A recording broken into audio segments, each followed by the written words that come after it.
Amen. Ce matin, je vais revenir à mon sujet. Vous savez que depuis un moment donné, nous parlons sur l'accès à la voix de Dieu.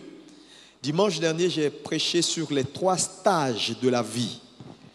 Et Dieu nous a fait du bien. Je vais revenir à avoir accès à la voix de Dieu. Et nous reviendrons plus tard parce que Dieu est en train de me parler sur les 3 stages de la vie. Et donc, on va revenir là-dessus plus tard parce qu'il y a des choses que Dieu est en train de me montrer que nous allons scruter. On devait parler aujourd'hui, j'avais parlé des stages du désert, faire face aux stages du désert. Et je vais également vous parler de ce que j'appelle les fardeaux de la liberté. La liberté a des fardeaux. Alléluia. Et vous allez comprendre ce que c'est que la vraie liberté. Quand on parle de la liberté, selon la parole de Dieu, c'est quoi? Quelle est dans la pensée de Dieu? La liberté, c'est quoi? Amen. Vous savez, Dieu nous donne ces enseignements parce que Dieu veut voir son Église grandir. Dieu veut voir son peuple arriver à un autre niveau. Alléluia. Ce matin, je partagerai avec toi ce que j'intitule « Dans toujours l'accès à la voix de Dieu », partie 5. Je partagerai avec toi ce que j'intitule « Les 7 façons d'entendre Dieu ». Alléluia. Ou les 7 façons de se faire conduire par Dieu. Amen. Donc ce matin, nous partageons dans le thème général qui est l'accès à la voix de Dieu, les 7 façons d'entendre Dieu. Alléluia. Je vais voir quelques-uns, je ne pourrai pas tout voir. Alléluia. Mais écoutez bien ce message parce qu'il est vital. Alléluia. Vous savez, depuis le début de cette année pratiquement, Dieu nous conduit dans tout ce qui est discernement, prière, entendre Dieu. Vous allez voir que la plupart de nos enseignements tournent autour. C'est parce que Dieu veut amener ce peuple-là que nous sommes à un autre niveau. Dans notre marche avec lui, notre capacité à discerner, notre capacité à entendre les choses de Dieu. Parce que la vie d'un homme dépend de sa sensibilité spirituelle. Tu vas échouer ta vie, tu auras beaucoup de revers dans ta vie si ta capacité d'écoute ou de discerner n'est pas celui qu'elle doit être, parce que Dieu te conduit. Alléluia. Si tu n'as pas bien entendu, tu vas faire des choix qui ne seront pas les bons choix et naturellement, ces choix-là vont t'amener dans l'échec. Alléluia. Donc, quel que soit l'échec que tu as pu avoir dans ta vie, je suis là pour te dire ce matin, il n'est pas tard. Dieu peut encore changer les choses. Dieu peut encore réorienter ta vie. Dieu peut encore faire des choses extraordinaires dans ta vie. Alléluia. Tant que tu vis, alléluia, il y a toujours une possibilité de faire les choses bien. Dis-moi amen. Et donc, entendre Dieu est essentiel pour réussir. Mais il est aussi important pour nous de savoir que Dieu a ses façons de faire les choses. Dieu a sa façon d'interagir avec chacun d'entre nous. En fonction de notre éducation, de notre tempérament, Dieu a une façon d'interagir avec nous. Dieu n'interagit pas avec nous de la même façon. Alléluia. Dieu a une façon de connecter avec toi. Et ce matin, tu comprendras par l'étude que nous sommes en train de faire, la voie par laquelle Dieu te parle ou la façon dont Dieu interagit avec toi. Alléluia. Cela est essentiel parce que aujourd'hui, c'est l'une des problématiques que nous avons dans l'Église.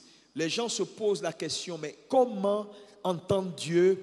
Comment interagir avec Dieu? Pasteur, dis-moi, je veux faire ça, mais je ne sais pas qu'est-ce qu'il faut faire parce que je ne sais pas. Je prie, mais bon, je ne sais pas comment Dieu me conduit. Ou pasteur, je veux prendre une telle décision, mais je n'ai pas la pensée de Dieu. Que faire? Alléluia. Nous avons vu beaucoup de choses. J'ai dit également ceci. Dieu a établi 2 voies d'accès à lui.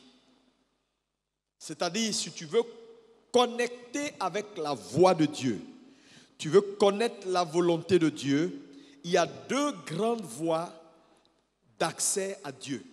Numéro 1, sa création. Est-ce que tu peux dire avec moi sa création? La création de Dieu révèle Dieu. Donc la création est une voie d'accès à Dieu. C'est la première voie que Dieu établit pour que les hommes puissent avoir accès à lui, sa création. Deuxième voie d'accès à lui, c'est la parole révélée. Donc, nous avons la création et la parole révélée. Donc, un homme qui veut connaître Dieu peut trouver Dieu dans sa création. Un homme qui veut connaître Dieu peut trouver Dieu dans sa parole révélée. Il n'y a pas une troisième. C'est très important de le comprendre. Parce que beaucoup de gens cherchent souvent Dieu là où il n'est pas. Dieu est dans sa création et Dieu est dans sa parole. Voilà les deux choses où on peut trouver Dieu. Donc, lorsque vous cherchez Dieu et lorsque vous cherchez la volonté de Dieu, il y a ces deux voies, sa création et sa parole révélée. Il n'y a pas une troisième voie d'accès à Dieu. Et tout ce que nous allons voir maintenant, c'est-à-dire les façons d'approche ou les approches que Dieu a vis-à-vis de sa création, ces choses-là, on peut les catégoriser dans ces deux grandes voies d'accès à lui. Amen. Amen. C'est un sujet essentiel parce que c'est à ce niveau-là que beaucoup de chrétiens font fausse route. Dieu est éternel, il est esprit. Comment connecter avec Dieu ou comment Dieu connecte avec nous? Quels sont les moyens par lesquels Dieu parle à un homme? C'est très important. Les façons de Dieu d'interagir avec nous. Nous allons faire une première lecture, alléluia, dans Romains 14, verset 23. Mais avant Romains 14, lisons Job 33, verset 14 que nous avons lu autrefois. Job 33, verset 14. Job 33, verset 14. Dieu parle, cependant, tantôt d'une manière, tantôt d'une autre. Ça veut dire, Dieu a plusieurs façons de parler. Il a deux voies d'accès à sa voix, mais il a plusieurs façons de parler.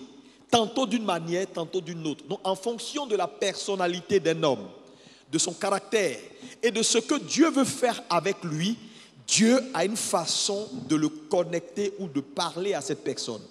Alléluia. Donc, la première chose que je veux que tu retiennes ici, je l'ai dit, Dieu a deux voies d'accès à sa voix ou à sa parole ou à lui. Sa création et la parole révélée. Et donc, dans ces deux voies d'accès, Dieu a des façons dont il connecte avec chacun en fonction de son tempérament, de la mission que Dieu lui assigne et de ce que Dieu veut le voir faire. Amen. Et ce matin, donc, nous allons voir cette façon dont Dieu donc, parle aux hommes ou interagit avec les hommes. Et la première ici que je mets à ton attention, c'est Dieu parle par conviction intérieure ou conviction spirituelle. Dis avec moi la conviction intérieure. Plus fort. Encore plus fort. Nous avons lu tout à l'heure Romains 14, verset 23 qui dit que tout ce qui n'est pas donc fruit de conviction est péché. Ça veut dire quoi? Dieu parle par conviction. Donc, il est essentiel pour chacun d'entre nous de comprendre ce que c'est que la conviction.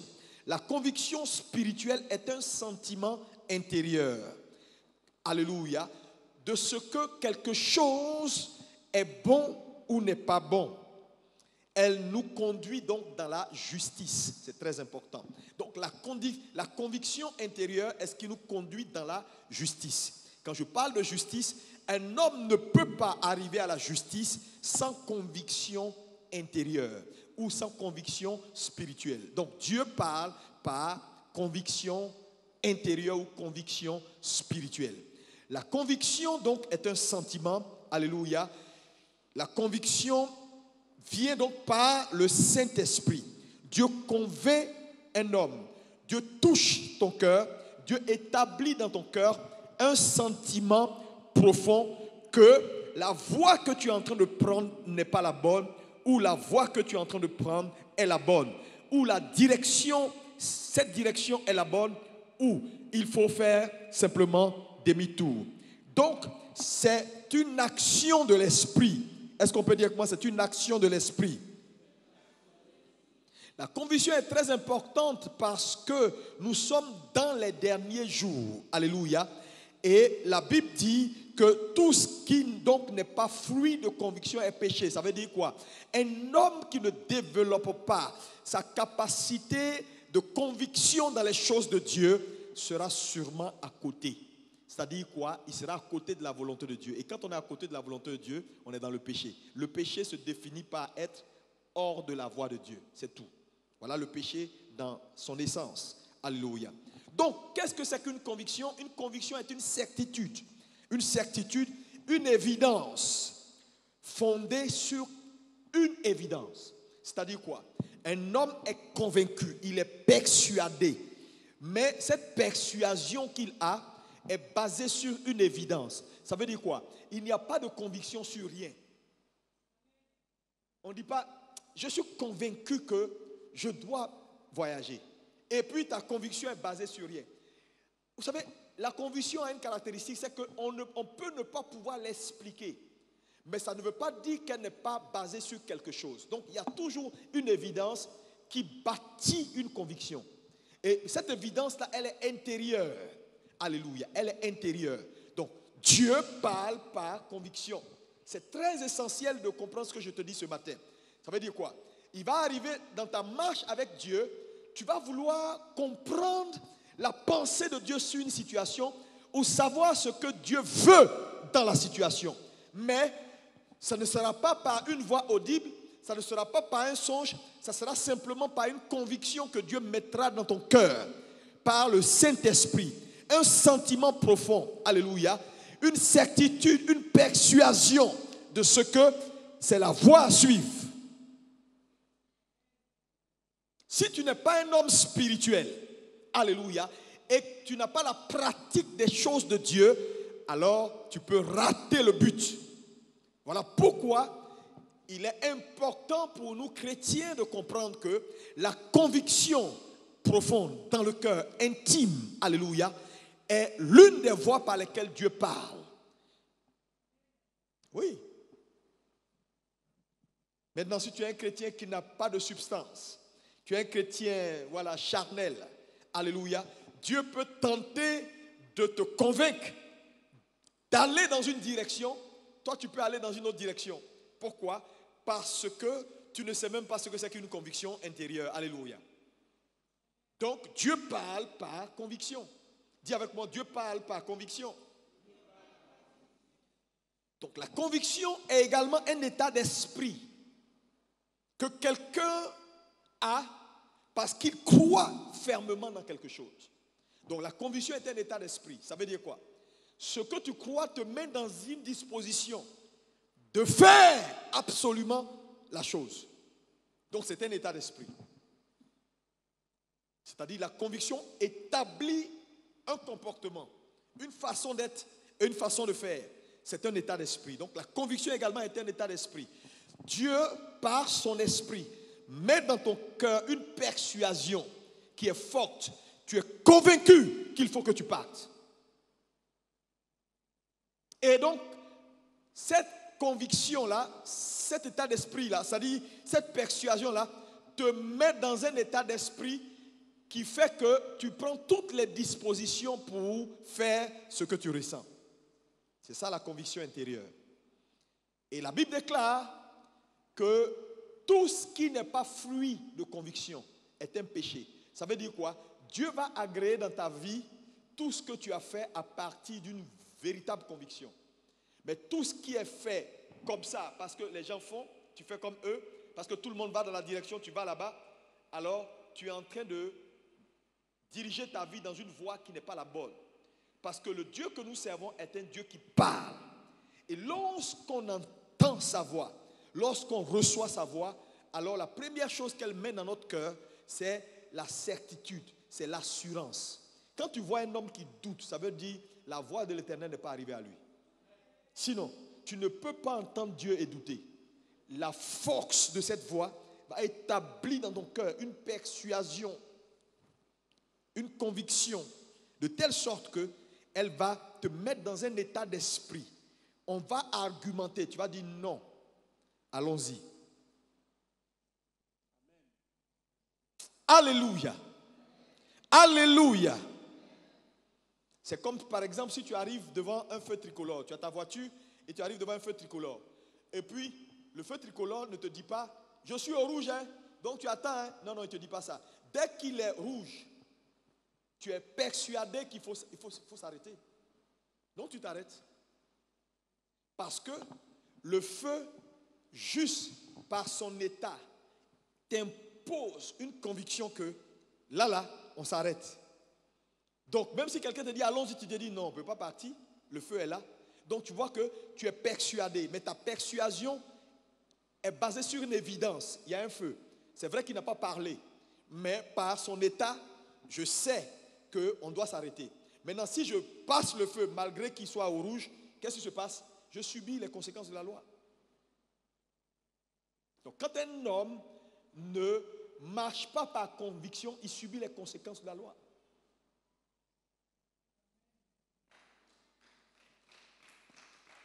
C'est pourquoi tu vas voir les gens ne s'en sortent pas, il y a des calamités. Oui, j'ai pris une telle décision, mais je ne savais pas. 6 mois après, c'est des dégâts. Il est allé prendre quelqu'un, il dit on va faire affaire. Il n'a même pas prié, Dieu lui a dit non. Mais il est parti quand même, et voilà aujourd'hui, tout est mélangé. Pourquoi? Parce qu'à un moment donné, Dieu va toujours te parler. Est-ce que quelqu'un peut dire avec moi, Dieu parle? Tantôt d'une manière, tantôt d'une autre. Et non l'y prend point garde. Donc, la première voie, la première façon dont Dieu communique avec nous, c'est par la conviction. Est-ce qu'on peut dire conviction? Alléluia. Deuxième façon dont Dieu a accès à vous et vous parle, c'est également, Dieu parle par ce qu'on appelle le fardeau spirituel. Dis avec moi le fardeau spirituel. Plus fort s'il vous plaît. Qu'est-ce que c'est qu'un fardeau spirituel? Alléluia. Un fardeau spirituel est une persuasion également. Mais je vais te montrer la différence tout à l'heure. Lis-moi Actes 20, versets 22 à 23. Actes 20, versets 22 à 23. Acte 20. Alléluia. Maintenant voici. Lié par l'esprit. Je vais à Jérusalem. Contraint par l'esprit, je vais à Jérusalem. Ne sachant pas ce qui m'y arrivera. Oui. Seulement, de ville en ville, l'Esprit Saint m'avertit que des liens et des tribulations m'attendent. Mais je ne fais pour moi-même aucun cas de ma vie. Alléluia. Regardez ici, il s'agit de l'apôtre Paul, dont Dieu va donner des instructions, alléluia, et va lui demander d'aller quelque part. Mais à la différence de la conviction, le fardeau spirituel, c'est quoi? C'est un poids que tu vas ressentir dans ton esprit qui va te contraindre à faire quelque chose contre ton gré. C'est ça le fardeau spirituel. Donc Dieu parle par fardeau. Alléluia. Donc ici, le fardeau, à la différence de la conviction, c'est que le fardeau, c'est-à-dire la conviction, tu es convaincu, tu as la persuasion, tu sais, tu as l'évidence qu'il faut que je le fasse et tu es d'accord pour le faire. Le fardeau, elle est plutôt contraignante. Par exemple, Dieu te réveille à 2 heures du matin et te dit, lève-toi et prie parce que je veux faire quelque chose. Mais en temps normal, tu n'as pas envie de te réveiller, tu as envie de dormir. Mais la pression du fardeau est telle que, mon ami, ton sommeil est perdu. C'est ça qu'on appelle un fardeau spirituel. Donc Dieu également parle par fardeau. Et on voit dans le cas de Paul ici, Dieu met un fardeau sur son esprit. Il dit pressé par l'esprit, contraint par l'esprit. C'est-à-dire que si c'était lui là, il ne serait pas allé à Jérusalem. Il dit, il ne sait même pas qu'est-ce qui va se passer. Mais Dieu l'a contraint. Dieu a mis sur lui un fardeau. Alléluia. Un fardeau. Alléluia. Donc Dieu également parle par fardeau. Et il y a des personnes avec qui Dieu n'interagit que par fardeau. Il y a d'autres, Dieu leur donne la conviction, la persuasion intérieure. Quand ils voient, ils savent. Quand ils entendent, ils ont la conviction que c'est la voie à suivre. Mais il y a d'autres personnes, Dieu met une pression sur leur esprit. Est-ce que quelqu'un peut me dire Amen? Alléluia. Par exemple, tu dormais, tu n'as pas envie de dormir, tu es en train de ronfler. Dieu veut régler un problème, mais il ne sait pas comment faire. Il te parle. Là, il sait que tu vas refuser de dire « Oh non, il faut que je me lève ». Donc, il met sur ton esprit un fardeau, une pression spirituelle qui te pousse à faire ce que Dieu veut que tu fasses. Voilà le cas de Paul. Alléluia. Et donc, vous allez voir que souvent, le fardeau spirituel n'a rien à voir avec nous. Dieu, donc, nous parle en vue de quelque chose qu'il veut accomplir, soit pour quelqu'un, soit dans une situation donnée. Est-ce qu'on peut me dire Amen? Oh, que ton Amen soit plus fort que ça. Alléluia. Donc le fardeau spirituel est quelque chose de réel. Lis-moi Matthieu 26, verset 39 et le verset 42. Matthieu 26, verset 39, verset 42. Nous voyons dans cette histoire également la manifestation du fardeau spirituel. Oui, vas-y. Puis, ayant fait quelques pas en avant, oui, il se jeta sur sa face, oui, et pria ainsi. Mon Père, s'il est possible que cette coupe s'éloigne de moi, toutefois, non pas ce que je veux, alléluia, mais ce que tu veux. Oui, verset 42. Il s'éloigna une seconde fois et pria ainsi. Mon Père, s'il n'est pas possible que cette coupe s'éloigne sans que je la boive, que ta volonté soit faite. Donc Jésus est dans une situation compliquée. Et Jésus cherche de l'aide dans la prière parce que le fardeau est lourd. Il sent une pression. Il sent quelque chose qui le contraint à aller. Alors que naturellement, il n'a pas envie forcément d'aller. Parce que la réponse que Jésus donne montre qu'il aurait bien voulu que le salut se fasse par une autre voie que la voie de la pression et de la mort. Mais à un moment donné, il comprend que le fardeau, lorsque Dieu dépose sur toi un fardeau spirituel, frère, le fardeau est contraignant. Le fardeau est contraignant. Et il revient vers Dieu, donc il demande à Dieu, il dit non mais écoute, si ce n'est pas possible que ce fardeau-là me quitte, alors non pas ce que je veux, mais ce que tu veux. C'était un langage que Dieu lui donnait. Donc Dieu, souvent dans des situations, peut ne pas parler de façon audible. Il met juste le fardeau sur ton esprit et il s'attend à ce que naturellement tu sois obéissant, à dire non pas ce que je veux, mais ce que tu veux. Je veux dire à quelqu'un, tu es dans une situation, tu veux entendre la voix de Dieu, tu veux voir la voix de Dieu. Dieu va mettre sur ton cœur un fardeau. Dieu va te mettre face à une situation où la situation va te presser. La situation va être comme un poids sur toi. Mais, frère, sois obéissant. Ça doit être sûrement la voix de Dieu.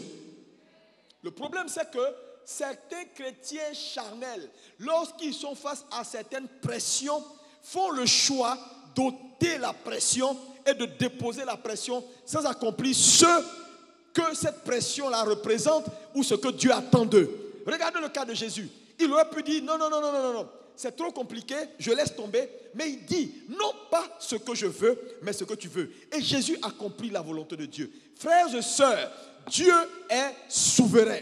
C'est lui qui choisit. Dans sa capacité à interagir avec vous, c'est lui qui choisit la voie qui lui sied. Ce n'est pas vous. C'est lui qui vous connaît. C'est comme un père qui parle avec ses enfants à la maison en fonction de leur tempérament, en fonction de leur caractère et en fonction de ce qu'il veut faire pour eux. Et là où il veut les envoyer, il a une façon de communiquer avec chacun. Il a une approche avec chacun. Mais c'est le père qui choisit l'approche en fonction de ce qu'il sait de ses enfants. Ce n'est pas l'enfant qui dit, papa, moi je veux que quand tu me parles, il faut que tu viennes comme ça. Non, ce n'est pas à l'enfant de choisir la voie d'accès à lui. C'est le père qui choisit la voie d'accès parce que c'est lui qui connaît ses enfants. Frère, Dieu te connaît. Dieu sait ta sensibilité. Dieu sait ton tempérament. C'est lui qui choisit comment il veut interagir avec toi. À toi d'aller vers lui et de lui dire, Saint-Esprit, révèle-moi la façon dont Dieu interagit avec moi. Pour que quand Dieu viendra, tu puisses l'identifier. Parce qu'il y a beaucoup de gens ont raté Dieu par l'incapacité de savoir que ça là c'était Dieu. Le poids que tu ressens. Tu peux te lever un matin, tu sens la pression. À chaque fois que tu passes dans le même endroit, tu sens comme un fardeau. Il faut que j'aille là-bas. Il faut que je fasse un don là-bas. Il faut que je fasse un don là-bas. C'est Dieu qui est en train de te parler.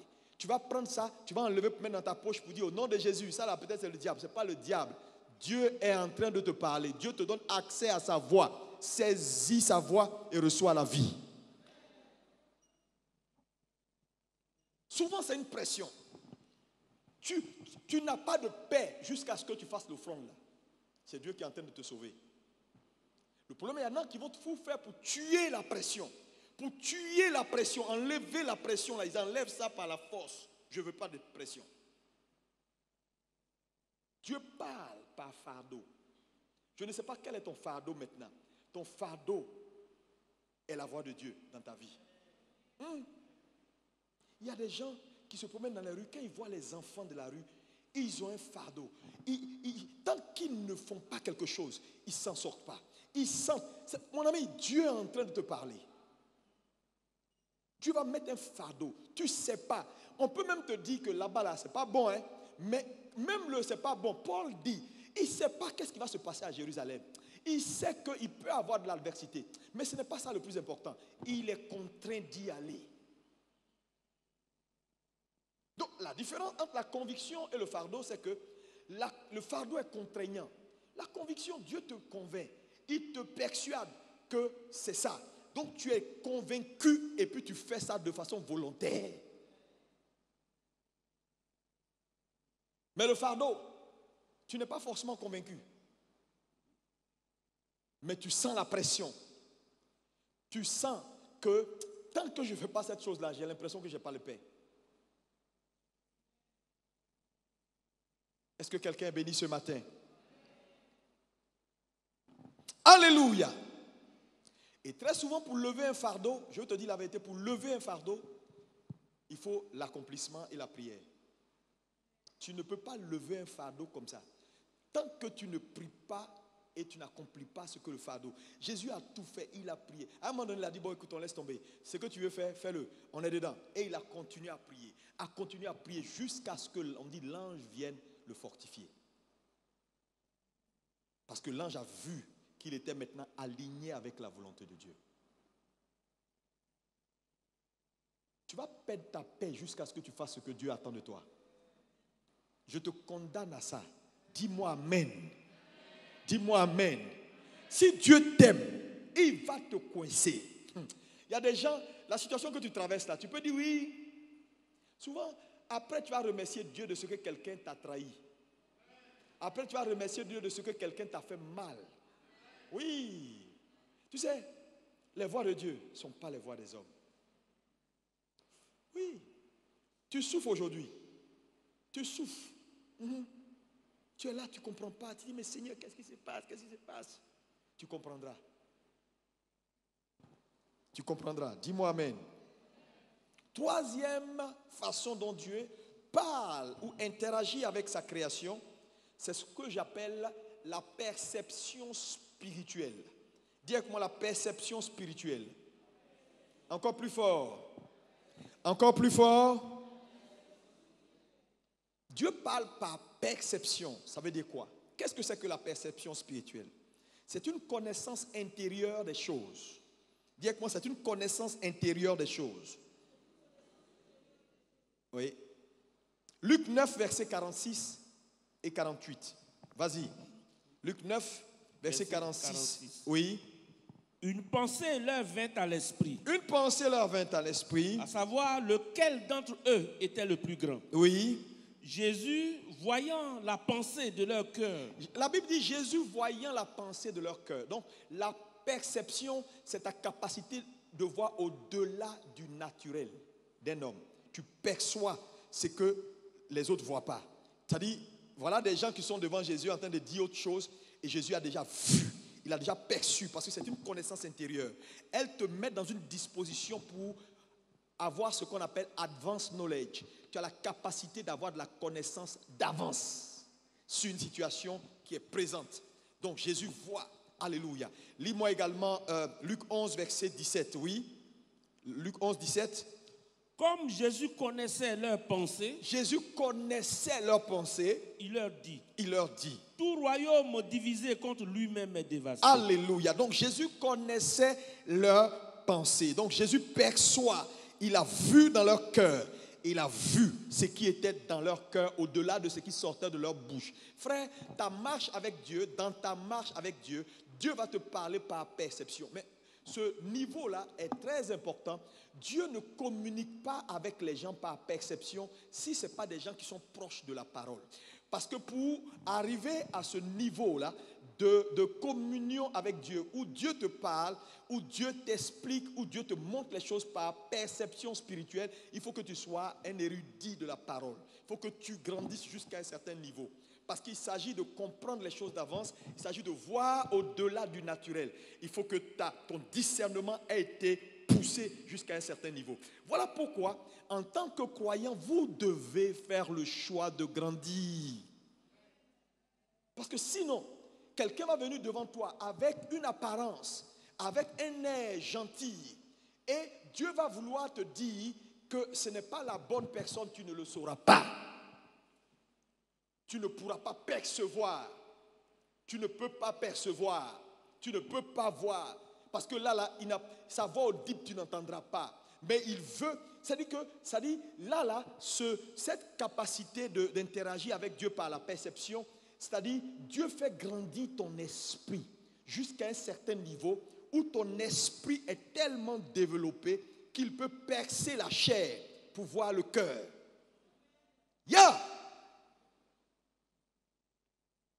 Le monsieur vient, il sourit, et puis Dieu te dit, c'est pas lui. Et puis tu dis, oui, je sais que c'est pas lui. On dit, mais rien ne te montre que c'est lui qui va prendre le couteau.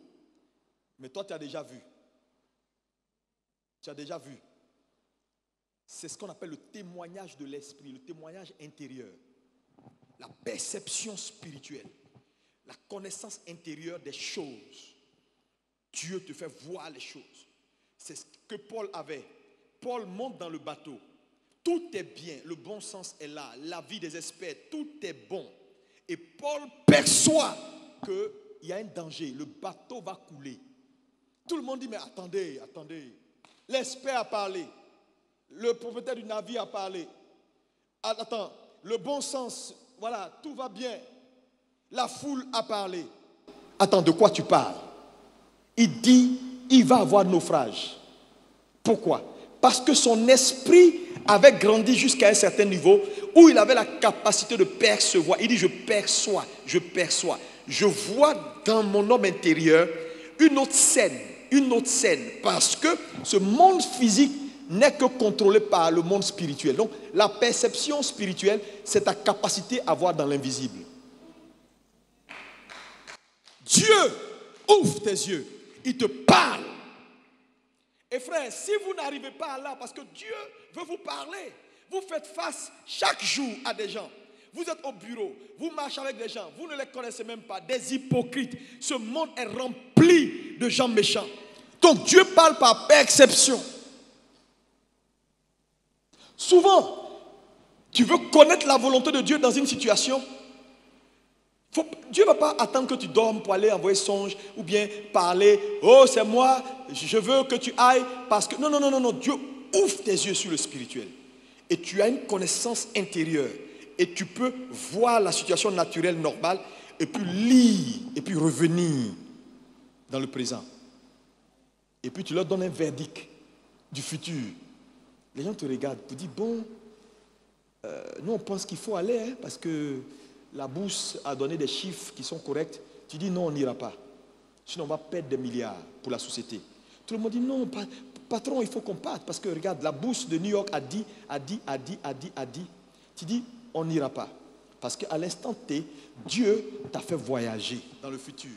Et puis t'a fait revenir. Et puis maintenant, tu es là, tu leur dis, on n'ira pas parce qu'on va perdre. Et puis les gens disent, ok, c'est le patron, mais c'est un dictateur, il n'écoute jamais les gens. Tout est clair, lui il dit, on ne va pas. Ok, on va perdre de l'argent. Et puis ils sont là, la semaine qui suit net, on dit, catastrophe à New York, la bourse est descendue. Puis il dit, hein? Mais le gars là, il a vu clair, hein? Il a vu clair avant tout le monde. Oui, tu as vu clair avant tout le monde. Tu as connecté avec la voix de Dieu là où les gens n'avaient pas la possibilité de connecter avec la voix, parce que tu as la perception. Dieu parle par perception. Et comme ton entendement était aiguisé, Dieu a pu connecter avec ton esprit. Donc c'est important d'être un homme spirituel. Dieu va connecter avec ton esprit pour te permettre d'être sur la fréquence, la bonne fréquence, et d'avoir le bon son du ciel. Donc Dieu parle par conviction. Il va mettre une conviction dans ton cœur. Tu es là et puis tu dis non, ça là, je ne sais pas, hein, mais je pense que c'est ça. Tu ne sais pas, mais tu penses. Ok, il va te parler par un fardeau spirituel. Tu as une pression dans ton esprit, il va te parler également par ta capacité de percevoir les choses. Dis-moi amen. La perception spirituelle. Gloire à Jésus. Alléluia. Alléluia. Gloire au Seigneur. Paul a perçu qu'il allait avoir un danger. Tout le monde a dit non. Paul est resté seul face à tous, mais il a eu la victoire. Quatrième élément. J'ai dit je ne vais pas être long parce que je ne vais pas terminer tout. On va continuer dimanche prochain. Quatrième élément par lequel Dieu, ou quatrième façon par laquelle Dieu parle, c'est ce qu'on appelle le témoignage des dons. Dis avec moi le témoignage des dons. Plus fort. Encore plus fort. Le témoignage des dons, c'est ce qu'on appelle le témoignage extérieur. Le témoignage extérieur. Alléluia. Lorsque nous lisons 1 Corinthiens 12, verset 8, nous voyons que Dieu a donné des dons spirituels à l'Église. Alléluia. Et par les dons de la parole de connaissance, les dons du prophétique, alléluia, et les dons de sagesse, on peut apporter la voix de Dieu, on peut donner un message de la part du Seigneur. Un prophète peut venir pour dire ainsi parle le Seigneur. Ou voilà ce que je ressens dans mon esprit, voilà la parole de connaissance que Dieu me donne pour toi dans 6 mois, ça. Le problème avec l'Église, c'est que la plupart des chrétiens pensent que la voix de l'Éternel, Dieu ne parle que par le témoignage des dons. Alors que Dieu ne parle pas que par le témoignage des dons. Le témoignage des dons est extérieur. Alléluia. Et ce que l'Église doit comprendre aujourd'hui, c'est que le témoignage intérieur précède le témoignage extérieur. Donc, il est essentiel pour les chrétiens de comprendre que Dieu te parle d'abord lui-même, par l'Esprit. C'est pourquoi il a dit, marchez par l'Esprit. Il dit, celui qui est conduit par l'Esprit de Dieu est appelé quoi? Fils de Dieu.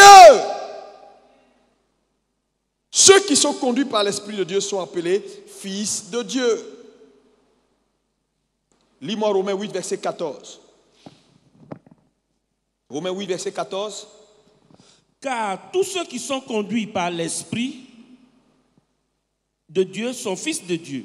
C'est-à-dire, un homme conduit par l'Esprit est fils. Ça veut dire quoi? Ce que Dieu recherche en point numéro 1 dans votre vie, c'est que vous soyez conduit par l'Esprit. Parce que la qualité de fils est différente de la qualité d'enfant. On dit, tant que l'héritier demeure enfant, il ne diffère rien d'un esclave. Dieu ne veut pas que tu restes enfant, mais que tu deviennes fils, kouios, que tu quittes le statut de népios pour devenir un fils. C'est seulement ceux qui sont conduits par l'Esprit qui sont fils. Nous avons trop de bébés dans nos églises. Bébés spirituels, ils ne font que se plaindre, ils ne font que parler, ils ne font que parler, ils ne font que se plaindre. Frère, tu vas mourir dans le désert. Je vous ai dit dimanche dernier que les hommes délivrés là, les hommes délivrés sont les plus dangereux. Parce qu'on peut être délivré et murmurer. On peut être délivré et faire palabre. Parce que les Égyptiens là, les Israélites là, ils ont été délivrés de l'Égypte. Ils sont passés par la mer Rouge. Mais quand ils sont arrivés dans le désert, ça ne les a pas changés. La délivrance ne te change pas, elle te relocalise. Si moi je quitte Abidjan pour aller vivre à Paris, ça ne veut pas dire que je suis français. Je suis à Paris, je vais sentir des effets. Je vais sentir l'effet de l'environnement. Je vais sentir l'effet de la présence de Dieu partout autour, de la présence de la France, les bonnes choses. Je vais voir le drapeau français, tout ça autour de moi. Vrai ou faux? Vrai, répondez-moi, vrai ou faux? Mais est-ce que le fait que je sois à Paris l'a fait de moi un Français? Pour devenir Français, je dois suivre une procédure. Il y a une procédure pour devenir Français, y compris acquérir même leur style de vie et leur mentalité. Donc vous comprenez que beaucoup de gens ont quitté les ténèbres. Je te le concède. Tu n'es plus avec Satan. Tu es dans le royaume de Dieu désormais. Mais le fait d'être dans le royaume de Dieu désormais ne fait pas de toi fils de Dieu. Donc, comprenez que la liberté, la vraie liberté s'acquiert. la vraie liberté est un choix. La vraie liberté est un choix. Dis avec moi, c'est un choix. On choisit d'être libre.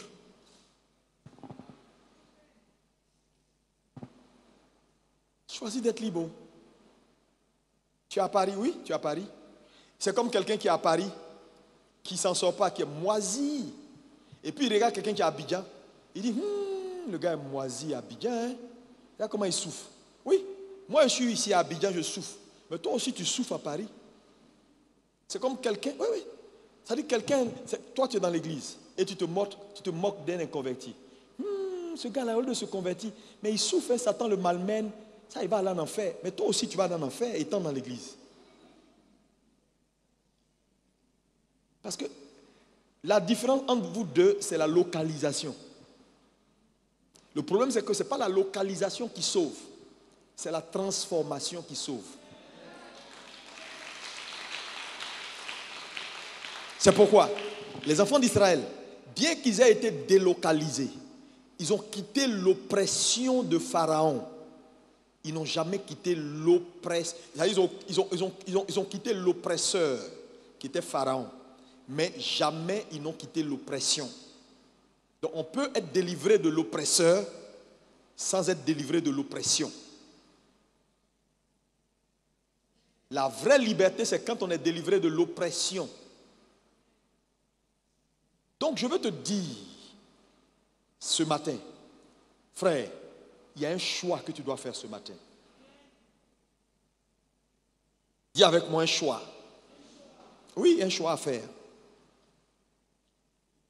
Dieu veut te conduire d'abord par le témoignage intérieur. Le Saint-Esprit, celui qui est conduit par l'Esprit est fils.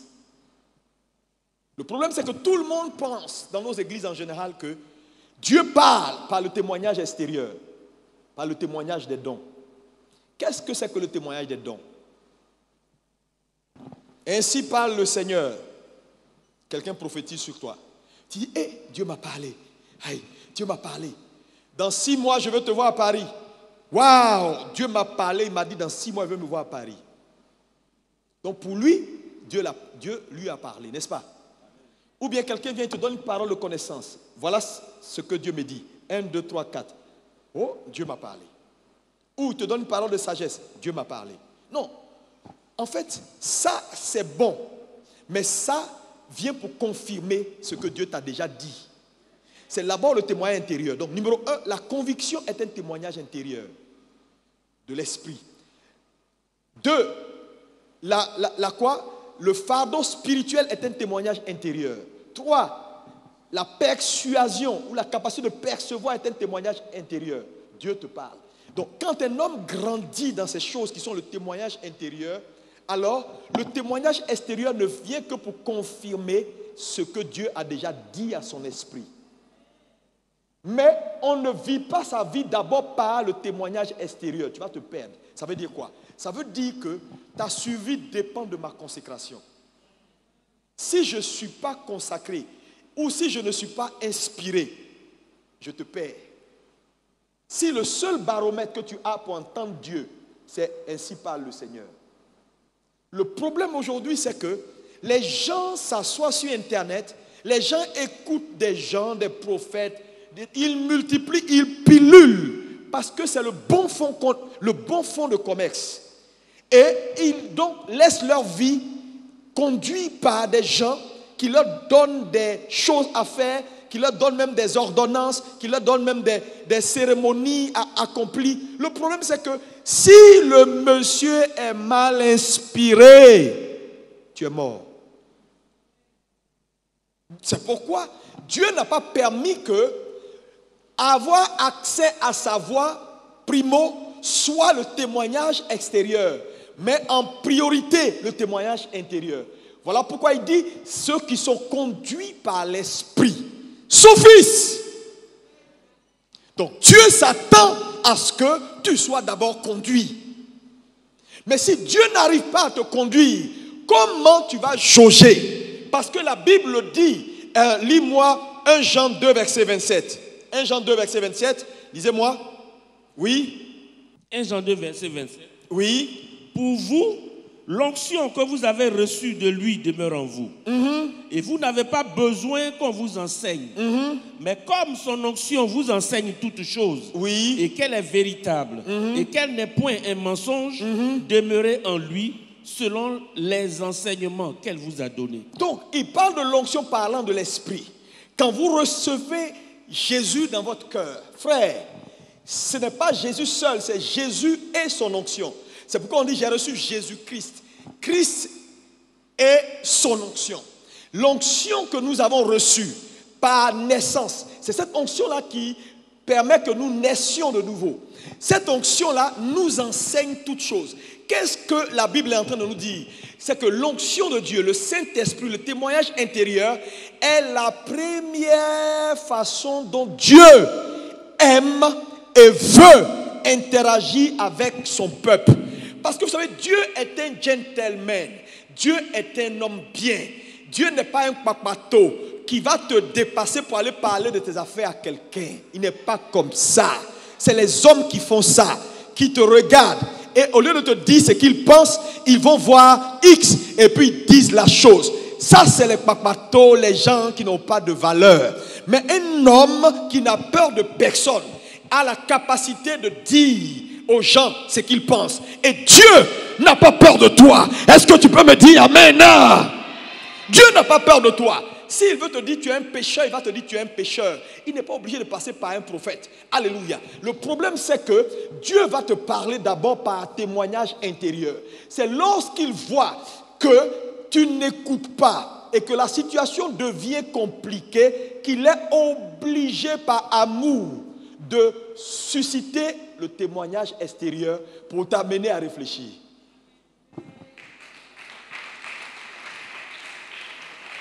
Donc, la première chose, c'est le témoignage intérieur. C'est pourquoi vous devez grandir.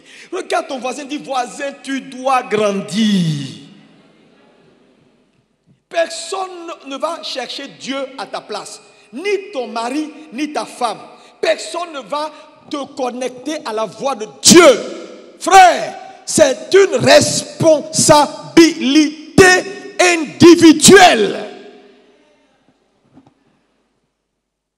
Regardez nos églises. Pourquoi aujourd'hui ces faux prophètes, ces gens-là qui ont mélangé la gloire de Dieu à autre chose, prospèrent?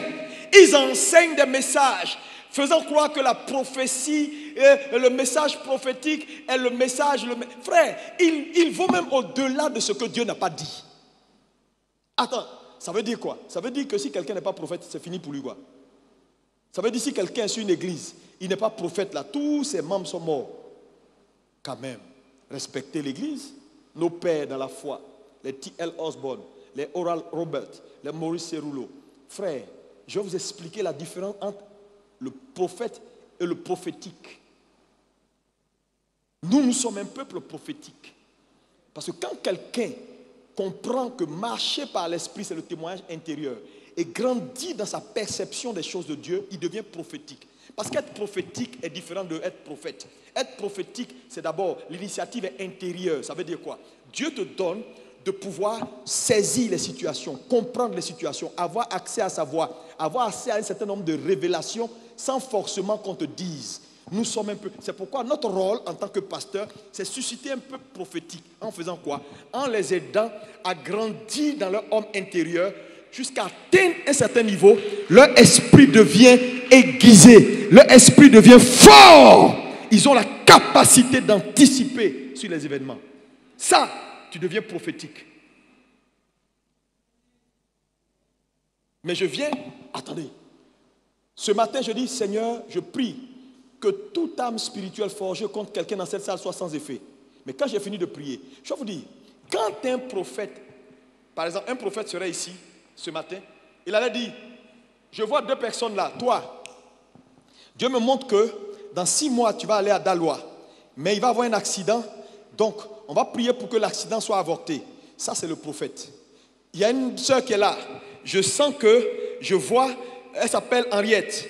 Bon, ils ont mis son nom dans un coin, ils ont enterré sous un arbre. Je détruis, je déclare que l'arbre soit anéanti. Ça, c'est le prophète. L'apôtre n'a pas besoin de ça. L'apôtre va venir, il va recevoir une inspiration de Dieu. Prie et ordonne à ce que tous les plans de Satan soient anéantis ce matin. Et il va vous dire, levons-nous, prions. Je commande et j'ordonne que les plans de l'ennemi soient anéantis. Il ne va pas nommer quelqu'un, il ne va pas citer quelqu'un, mais en réalité, il a fait lever tout le monde pour les deux là. Le prophète a dit leur nom, lui n'a pas dit le nom, mais les résultats sont les mêmes. Ça veut dire quoi? Avec Dieu, ce n'est pas le spectacle, ce sont les résultats.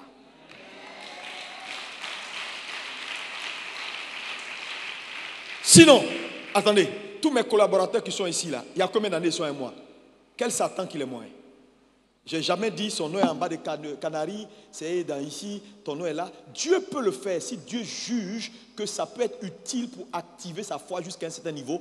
Dieu même peut passer par l'apôtre pour le faire. Il nous est arrivé de donner le nom de certaines personnes, de dire A, B, C, D, mais ce n'est pas le quotidien de l'apôtre. Si le prophète peut le faire, qu'il le fasse. Mais prendre, c'est-à-dire que ce pan de l'aspect de la communication de Dieu pour en faire ce qui est l'extraordinaire n'est pas juste. Et l'église doit grandir. Si vous ne grandissez pas, vous allez vous faire tromper. Tu seras assis dans une église, croyant que, ici là même, on ne prophétise pas sur moi. Peut-être que les sorciers sont en train de m'attaquer, on ne voit pas. J'ai dit, si tu es sous mon autorité, il n'y a pas quelqu'un qui va faire fétiche, qui va prendre ton nom, qui va faire quelque chose, ça va t'avoir. Parce qu'à tout instant, Dieu m'alerte, il m'alerte. Même si je viens, je ne fais rien, je finis de prêcher et je dis on va prier et que je dis deux mots. Souvent je suis là, je suis en train de prier et puis je ne sais pas, Dieu pousse mon esprit sur un aspect où je n'avais même pas envie de prier dessus. Il me dit déclare que tout accident cette semaine est anéanti. Je prie et j'ai fini de prier simplement. Et Dieu entre dans la foule maintenant, opère dans la vie de ceux qui avaient été programmés dans la semaine et règle le problème. Le prophète serait là, il aurait appelé ton nom. Moi je n'ai pas appelé ton nom, mais le résultat reste le même. Acclame, acclame, acclame, acclame, acclame Jésus. Il est essentiel que l'église grandisse.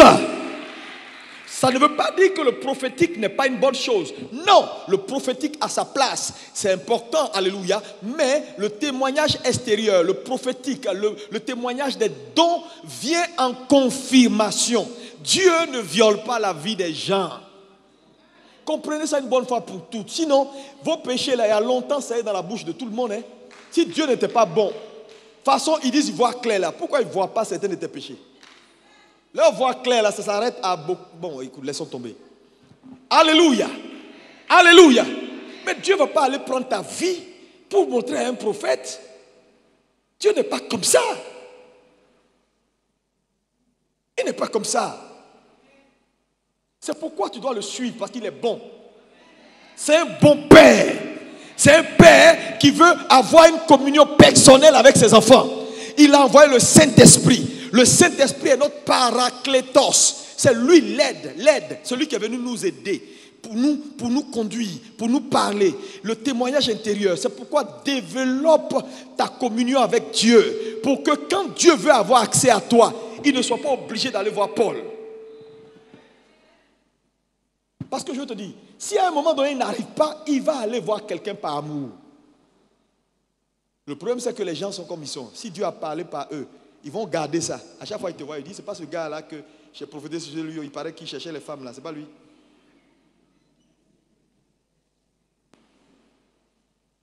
Alléluia! Est-ce que quelqu'un peut acclamer pour Jésus? Acclame, acclame, acclame, acclame, acclame, acclame, acclame.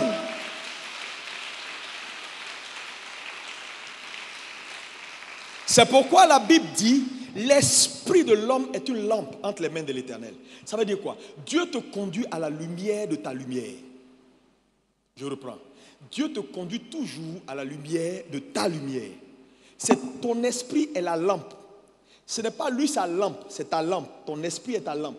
Donc à la mesure de la lumière de ta lampe, Dieu te conduit. Donc veille à ce que ta lampe éclaire en ajoutant de l'huile, en travaillant sur toi-même. C'est important de grandir. Hein? C'est important de grandir. Tu vas te faire avoir.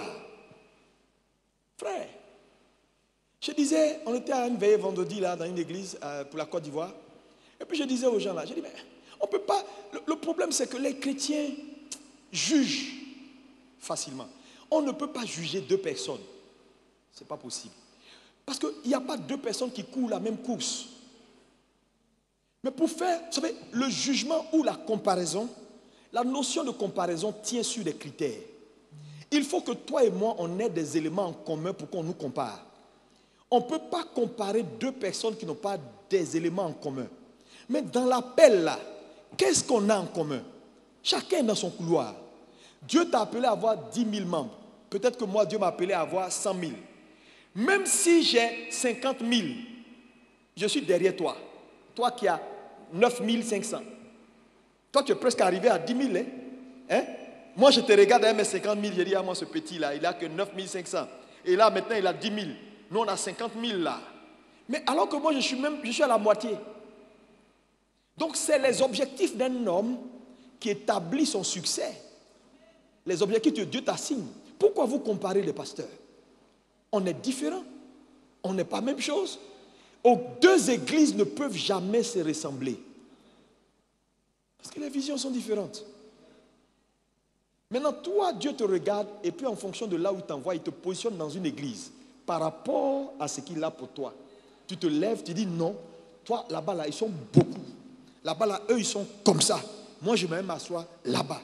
Ils n'auront pas ce qu'il faut pour te perdre. Et tu vas finir par avorter ta destinée. Ce que je vous dis est important. C'est pourquoi Dieu bâtit d'abord les hommes de l'intérieur avant l'extérieur. L'homme n'a pas été créé pour vivre de l'extérieur vers l'intérieur, mais de l'intérieur vers l'extérieur. Donc quand le témoignage extérieur devient ta boussole, tu vas te perdre. Ça ne veut pas dire qu'il ne faut pas écouter. Mais on écoute. Regarde ce que la Bible dit par exemple. Alléluia. Lis-moi 1 Thessaloniciens 5, verset 20. Ne méprisez pas les prophéties. Oui. Mais examinez toutes choses. Retenez ce qui est bon. Le mais ici, c'est du français. Ne méprisez pas les prophéties, virgule, mais. Le mais vient en opposition. Vient pour dire, ce que j'ai dit là, c'est réel. Mais, ce que je suis en train de vous dire maintenant là, est la chose la plus importante. Ça veut dire quoi? Le mais vient te dire la deuxième partie de la phrase là, que je donne maintenant là. Elle conditionne la première. Ne reste pas sur la première, c'est la deuxième. Il ne faut pas mépriser les prophéties. C'est normal parce que quand Dieu parle, on ne méprise pas. Mais, tout le monde dit avec moi, mais, encore, mais, examinez, jugez toutes les prophéties. Tout ce qui vient de l'extérieur vers vous, jugez la chose, examinez la chose et retenez. Oh, c'est fort la parole. Hein. Retenez ce qui est bon pour vous. Et quel pouvoir? N'ayez pas peur de juger une prophétie. Dieu ne va pas se fâcher contre vous. Comment? Je vois des gens apeurés. Quand un prophète vient quelque part, ma soeur, lève-toi. Je vois. Un jour, j'étais dans une église, moi-même j'étais assis là. Et puis, on est allé soutenir quelqu'un qui a invité quelqu'un de bien. Et il prend la parole, il prêche. Et moi-même, mon propre fidèle que je connais, on l'appelle. Et puis, le pasteur commence à prophétiser sur le fidèle que je connais là. Bien. Je vois ça, je vois ça, je vois ça. Moi-même, je sais que c'est faux. Le fidèle, là, lui-même, il sait que c'est faux. Et puis, il y a des fidèles, tu vas voir, bêtes, ils sont là. Le prophète dit, ce que je dis est vrai. C'est toi seul qui sais. Oh. Comment tu peux dire c'est toi seul qui sais? Tu n'es pas un homme. C'est-à-dire qu'ils ont tellement intimidé les chrétiens, quand on les appelle, ils tremblent. Même quand on dit des choses qui ne sont pas, parce qu'ils sont très rusés. Ils vont te dire, Paul, tu le connais? Non. Dieu ne me trompe jamais. Tu ne connais pas Paul? Je reviens à toi. Je reviens à toi. Parce qu'il s'est trompé, mais il ne veut pas dire je me suis trompé. Il va revenir. Paul, il est quelque part. dans les amis de ton père. Il est quelque part dans les amis de ton père. Je vais faire le lien tout à l'heure. Bon, écoute, il est dans les amis de ton père. Je ne peux pas connaître tous les amis de mon père. Parce qu'ils ont exercé leur esprit à ne jamais se tromper devant les gens. Je te dis, ils ont exercé leur esprit à ne jamais se tromper. Même quand ils se trompent, ils vont falsifier ce qui est faux pour le transformer en bien. Mais frères et sœurs, tu vas mettre ta vie sur ça là, alors que la Bible dit, celui qui met sa confiance dans un homme, il est perdu. Comment ta vie peut être conduite par un témoignage extérieur? Qu'est-ce qui t'arrive? Il dit examiner. Ça veut dire quoi? Tu as le droit de dire je ne suis pas d'accord. Attends, les gens vont venir te voir. J'ai rêvé, je vois du sang sur toi.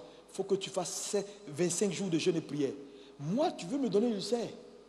Moi, d'aller faire 25 jours. Toi, à faire les 25 jours, c'est à toi qu'on a révélé. Pourquoi on t'a révélé? Tu ne fais pas les 25 jours là pour moi. Marcher par l'amour là, c'est quoi?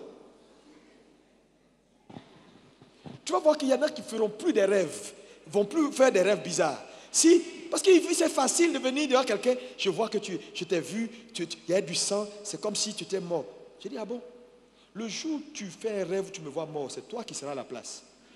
La personne ne va plus jamais rêver comme ça sur toi. Des chrétiens qui acceptent tout, on leur parle. J'ai vu, et puis amen. J'ai une histoire authentique. Une sœur qui était enceinte, une prophétesse vient, elle dit, j'ai rêvé, la nuit j'ai vu que le bébé est mort. Il faut que tu pries. Depuis cette parole, la dame n'a plus eu la paix, elle a perdu son bébé. C'est quelle prophétie ça? Quand une prophétie s'accomplit là, ça veut dire que tu es un mauvais prophète. Yeah. Parce que quand Dieu révèle, c'est pour acheter.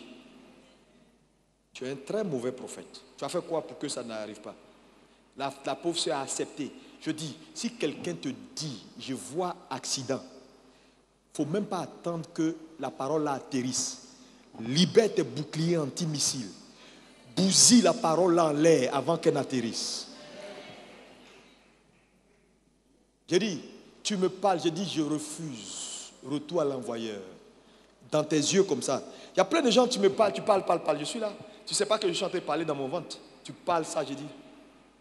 Tu parles ça, j'ai dit. Parce que la parole n'est pas qu'audible. Hein. Il y a longtemps. Il y a des choses que les gens disent, je rejette. Frère, ne laisse pas une parole que tu n'apprécies pas entrer dans ton cœur. Détruis la parole. Parce que il y a ta foi. Il te sera fait selon ta foi. Vous savez, Dieu est un démocrate. Il a ouvert la Bible. Quand il dit il te sera fait selon ta foi, moi ma foi c'est que, ma foi tu sais c'est quoi? C'est que aucun malheur n'atteindra le juste. Si toi ta foi c'est que le malheur atteint souvent le juste, c'est ton problème. Il y a 2 versets dans la Bible. Tu as pris pour toi, moi j'ai pris pour moi. Aucun malheur ne m'arrivera. Si toi tu veux que ça t'arrive de temps en temps et puis que Dieu te délivre, c'est ton problème. Il ne faut pas me juger pour ce que j'ai fait comme choix. De quoi? Ou bien ce que je crois là, c'est le Coran. Pourquoi vous laissez les gens vous envoyer des paroles pour conduire votre destinée? La responsabilité de ta vie, de ta destinée, de ton succès, c'est d'abord le témoignage intérieur. Toi et puis le Saint-Esprit. C'est pourquoi tu dois grandir. Tu écoutes quelqu'un qui parle, examine. Si ton esprit n'est pas grandi, c'est ça aussi le problème. Les gens, ils sont pas. Les gens, on prêche même des fausses doctrines. Le gars, il avale parce qu'il ne comprend rien. Il ne veut pas grandir. Il ne lit pas sa Bible. Alléluia! À partir d'aujourd'hui, quelqu'un te parle, ça ne te plaît pas.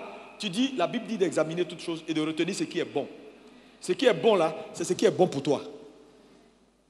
Ce n'est pas bon, tu jettes. On demande si c'est moi qui ai dit ça. Dieu ne va pas se fâcher. Non, il ne va pas se fâcher. S'il veut te parler, il va venir le soir. Mais en fait, j'aime bien Joseph. Parce que quand Marie est venue raconter à Joseph que oui, il y a un ange qui est venu et qui a dit que je suis enceinte. En Israël ici, là, ange enceinte les gens? Non. Même si je suis de la lignée messianique, j'accepte pas aujourd'hui, j'accepte pas demain. Marie, tu vas sortir de ma maison. Dieu a dû descendre pour négocier avec Joseph pour lui dire, cool, c'est moi. J'ai dit, Dieu, quand il veut faire quelque chose, il va te persuader. Il va venir te voir. Donc, jette la chose. Si ce n'est pas bon, si tu ne crois pas en ça, jette.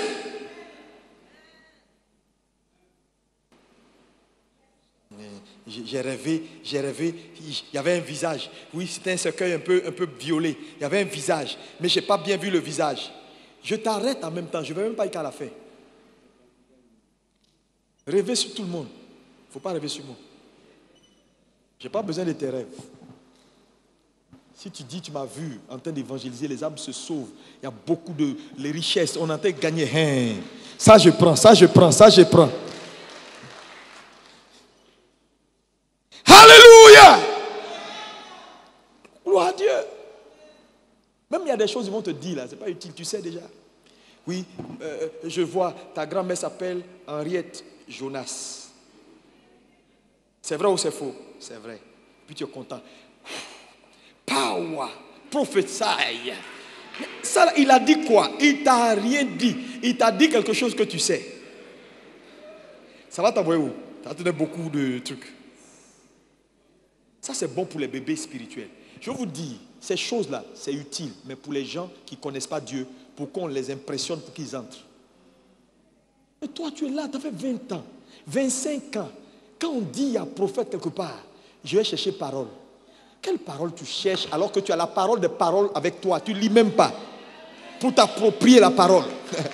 Je dis, si tu lis la Bible, Dieu va te donner des prophéties en direct.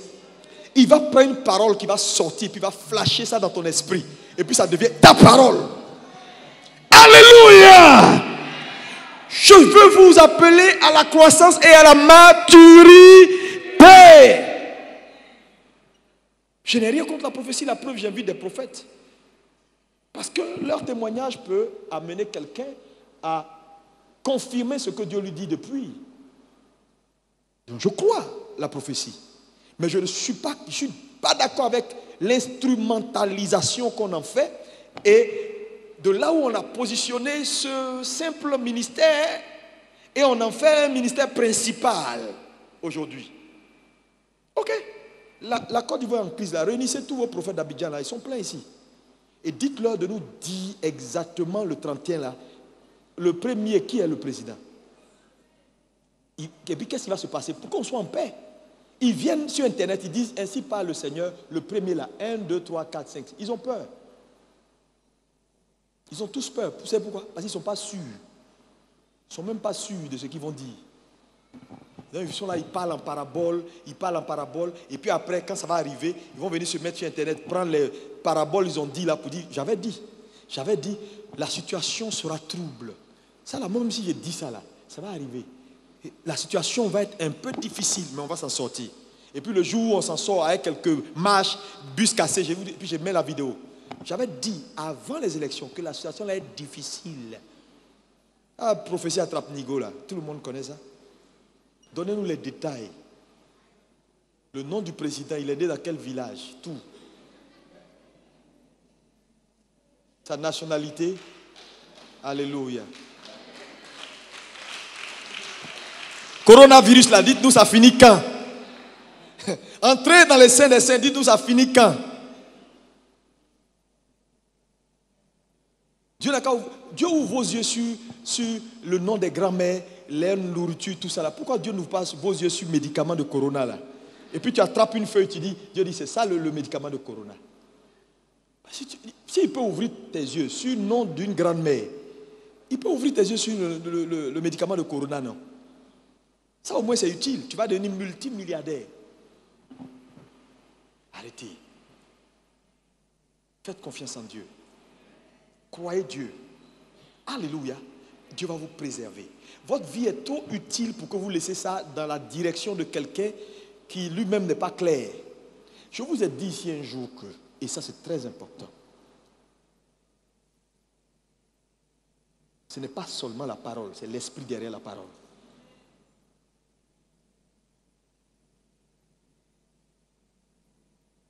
Quelqu'un est béni? Tu es béni, acclame Jésus. Marchez par l'esprit. Alléluia. C'est important de marcher par l'esprit. Et je vais engager tout le monde ce matin. Je vais m'arrêter là ce matin. On va gagner du temps. Dimanche prochain, je vais vous parler sur d'autres voies d'accès, d'autres façons dont Dieu parle. Je vais vous parler des songes. Là, la faut être là dimanche parce que tu vas comprendre tellement de choses. Je te parlerai des songes, des rêves. Je te parlerai du ministère des anges. Et je te parlerai de la voix audible de Dieu. Je te dis 7 façons dont Dieu interagit avec sa création. Tu vas comprendre. Tous les gros rêveurs, préparez-vous pour dimanche prochain. Je vais vous montrer dans la Bible pourquoi Dieu a fait les choses d'une certaine façon avant, pour comment il le fait maintenant et comment il le fera. Je dis, si vous ne grandissez pas, ça va être compliqué. Tu dois grandir. Est-ce que tu es béni? On se lève pour prier.